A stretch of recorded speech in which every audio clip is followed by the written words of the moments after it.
In today's digital age, where information flows freely and transactions happen in an instant, the importance of cybersecurity cannot be overstated.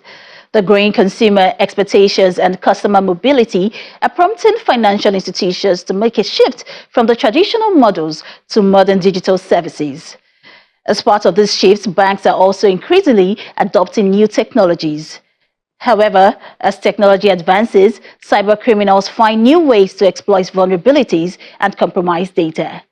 Joining me to discuss this further is Adedeji Owonibi, Senior Partner at A&D Forensics, and we talk about how individuals and businesses can stay ahead of evolving threats. When it comes to cyber threats, the financial services sector has always been a target. How can these institutions keep up with security and compliance? Where the money is warehoused, that's where a lot of people want to be, and the cyber criminals are targeting where value are, and that is why they face the financial industry. And I must say, this is not the best of time for any financial institution.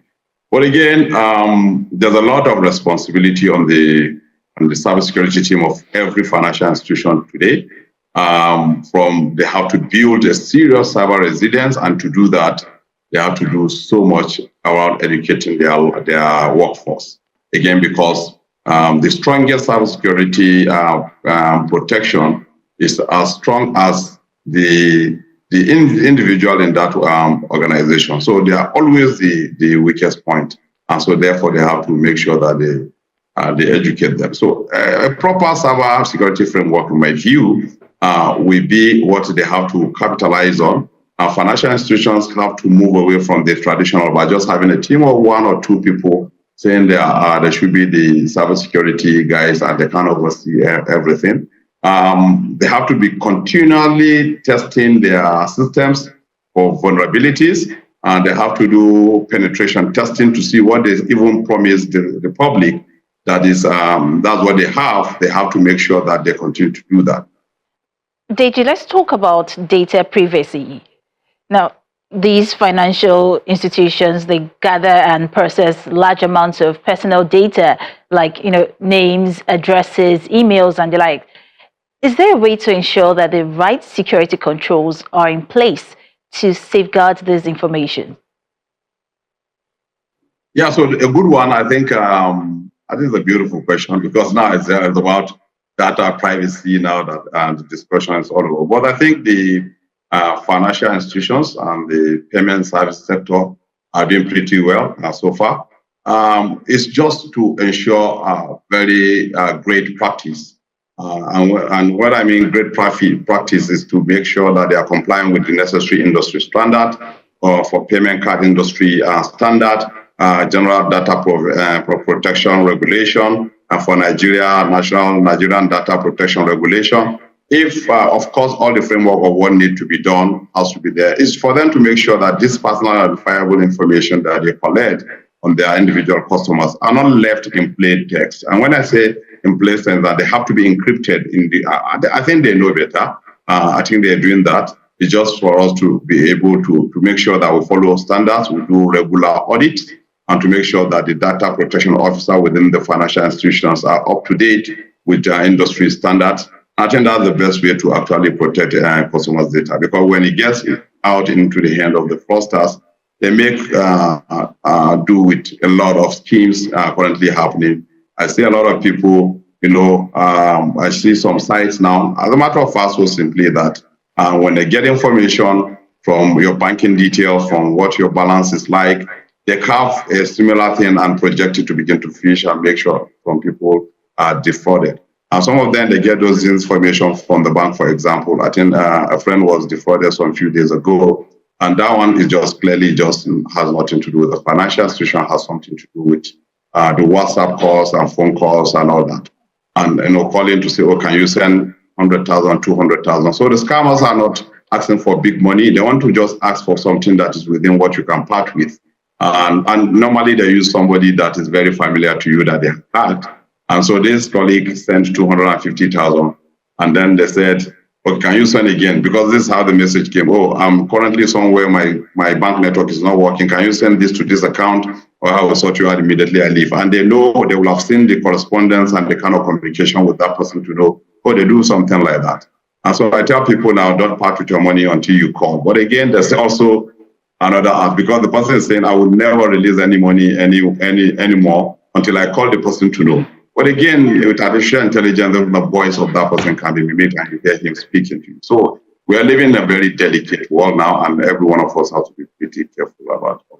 Now, talking about the WhatsApp scams, it appears there have been a lot of incidents like that recently. And people say that even though they've, put in place the two-factor authentication, they're still hacked. What else can be done to prevent, such attacks? So again, I think that this is where we talk about education. So if you have two-factor authenticator, it will be pretty difficult again for you to be hacked. But the simple way, like last week, I was tried. So I belong to a professional group. Apparently, the scammer have gotten set into that group, and I received a call from this scammer to say, hey, Deji, how are you today, and all those issues. So I remember we're in the same platform with so he quoted the platform accurately, and he said we're trying to do a small training to discuss for some important professional things, and we think we're creating a group for you to join. I'm sending you, as I was talking, the link came.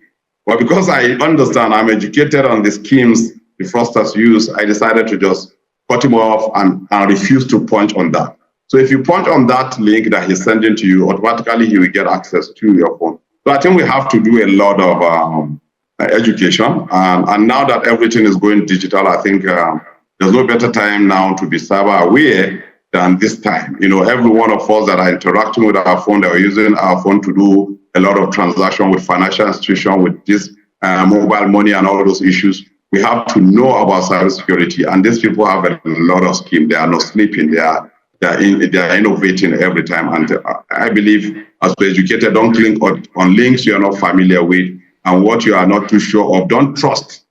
If you hear the voice that looks like the voice of someone you know, still do not trust in the world of artificial intelligence that we live today. Somebody can mimic the same of my voice. Somebody can say, yes, I actually need this, I'm in trouble.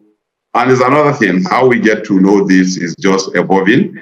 And I think we're building a lot of resilience around this, doing a lot of education. Like in our firm, that's what we do, a lot of education around this, a lot of advising companies, a lot of vulnerability assessment for startups, for businesses, for fintechs, to be able to actually make sure they are ready and they are testing themselves always. Even if you do the vulnerability assessment now and it tells you your system is okay, you do penetration testing, there are layers of experts that can actually break through to see if what you're doing is still okay. So it's just a continuous game. In my view, I think it's just a rat race. As we do, the criminals bring a new scheme. Of course, you're not sleeping. And continuously like that, that is just the world we live in today. And we have to just stay with that.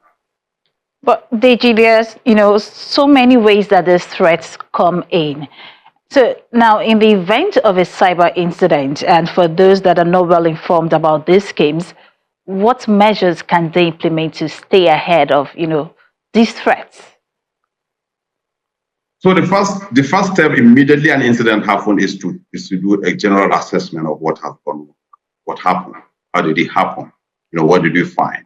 What would have done better to actually avert what has happened previously? So that assessment is key. Then we'll begin to take remediations about what are the loopholes we saw, how can we patch it, how can we make sure that it doesn't happen again. But again, this what I'm saying, can happen with very structured institutions. But for individuals and all that, when you're hacked, of course, we learn, but we don't want to learn by falling victims. We can learn from people's lessons, like what I mentioned earlier. Don't listen to people telling you to send money to anything, anywhere, online, on your phone. Just make sure that it's possibly, if there's a other secure way to actually communicate with that person before you release your money. So there's a lot, happening. But for me, by and large, if incident happens, the first process why it happens, what really went wrong, how did it happen, what are the steps to be taken to avert future occurrence of that. But I think by and large, what I will suggest, which I've not seen very well, is actually for institutions, if they know that their cyber resilience has been built so strongly, is to be able to say, hey, these Yahoo boys, these hackers within the space, do not actually attack, but come here, try on our system. We are glad to see what you can do, and we'll pay you. So we call it a bounty hunting project. And they should be able to have that on. I've not seen any website. You're supposed to go to any website of this financial institution or fintechs and find their bounties there. So just last week, I pulled one and I gave to my team. And it's just an institution in France that is saying, if you can hack us and you can find any vulnerability, we're ready to part with 250,000 US dollars. And our team are getting that. They're getting people paying $50,000 because they find vulnerability and they're happy because it will cost them more when they don't do that kind of a check. And so people will say, oh, we'll put a bounty of $50,000 if you can find any vulnerability in our system. Because they commission you to do that, you want to tell them step by step that you have carried out to find that vulnerability. You're giving them that report, you're telling them how to remediate it, then you win that bounty of that either 50,000, 10,000, whatever amount they put in. I think there's a way to stay ahead of the curve because again, you're opening yourself to all the would-be attackers. And they are telling you this is how we are found. You know, someone was telling me a very prominent financial institution that was asked recently that they actually found the vulnerability, but they don't know how to communicate to them. And I think that is a big deal. And I think financial institutions should pay attention to things like that and clearly just put it out there how companies, experts, bug hunting teams can reach out to them to say, oh, this is what we found. I think we can patch it this way. But they have to clearly define the rewards for doing that. If they just believe we're okay and we are not hackable, they keep continuing to hack there and they continue to fall victim of this cyber attack. Hopefully more organizations can, take advantage of this advice that you just given. That was an insightful conversation with you, Adedeji Owonibi, Senior Partner at A&D Forensics. It was nice having you on Tech Trends. My pleasure as always. Thank you very much.